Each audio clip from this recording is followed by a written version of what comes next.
outsourcing has nothing to do with economic efficiency. Outsourcing is one of the operations that take place within command economies. The economy is run by a network of command economies called corporations. I mean, what goes on internal to a corporation or a mega corporation is not free trade. It's command economy.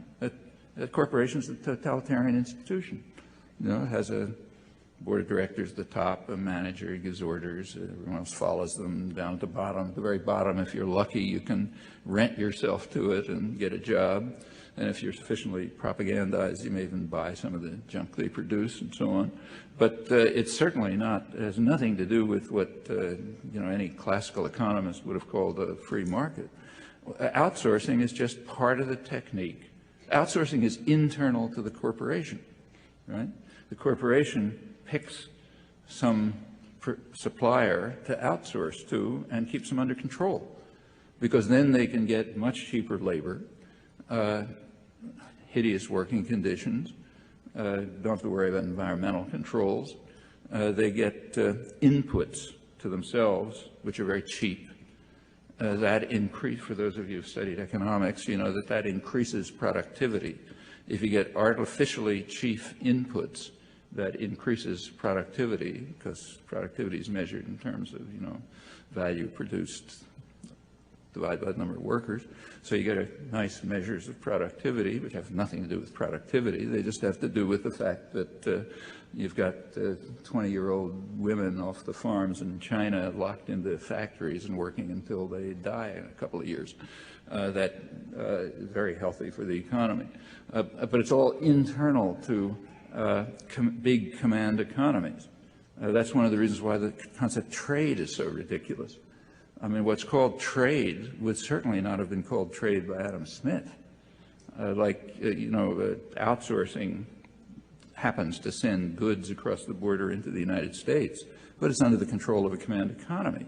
In fact, a network of command economies, which work the way I just quoted, the oligopolistic competition and strategic integration.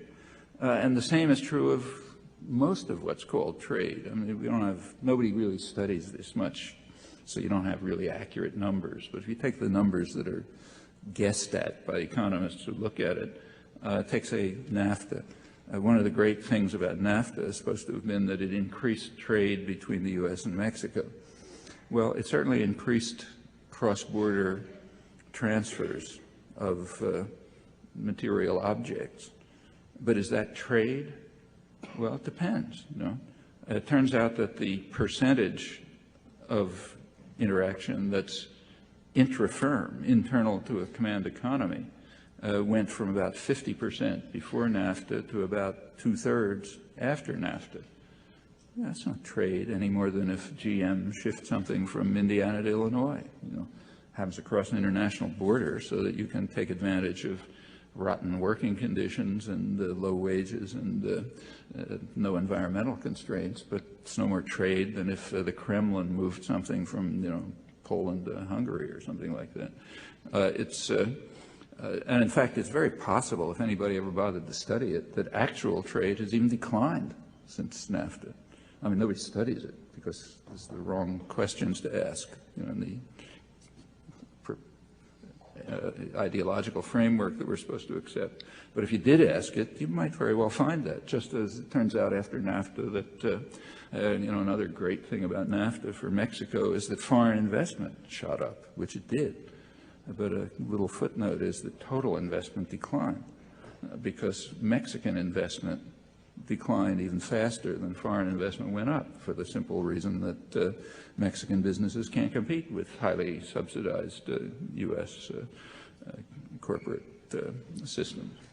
Should we approve of it? Well, that's not the only question. There are other options.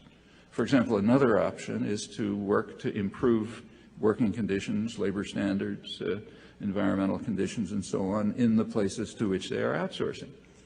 Okay, that'll tend to equalize the conditions. Is that a utopian measure? Not at all. It's been used.